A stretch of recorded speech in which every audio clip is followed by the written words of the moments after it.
Fascist তাড়ানো যায়, কিন্তু বাংলাদেশে যদি কোনো দেশে যদি সাম্রাজ্যবাদ যদি ঘাঁটি গাড়ে তাহলে সে সাম্রাজ্যবাদ তাড়ানো যায় না।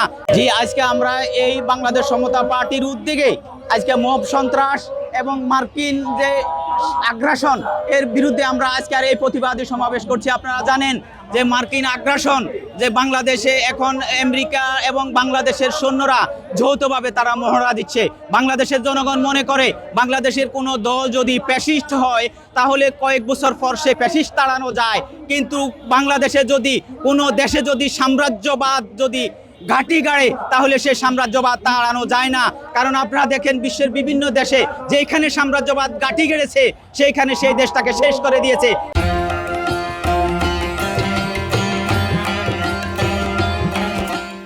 সেই দেশে গৃহযুদ্ধ তারা লাগিয়ে দিয়েছে। তাই বাংলাদেশের মানুষ এখন শঙ্কিত যে বাংলাদেশের আমেরিকার সেনারা বাংলাদেশের চট্টগ্রাম এবং কক্সবাজারে তারা যৌথ মহড়া দিচ্ছে। আমরা সেই যৌথ মহড়ার বিরুদ্ধে এখন প্রতিবাদ জানাচ্ছি। কারণ আপনারা জানেন যে 1971 সালে যে আমেরিকা বাংলাদেশের স্বাধীনতাকে তারা স্বীকৃতি দেয় নাই, সেই আমেরিকা এখন বাংলাদেশের আবার স্বাধীনতার সার্বভৌমত্ব নিয়ে তারা এখন চিনিমিনি খেলছে।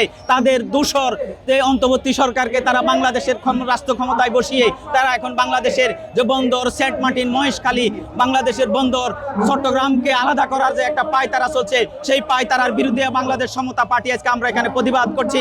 আর আমরা প্রতিবাদ করছি মব সন্ত্রাসের বিরুদ্ধে।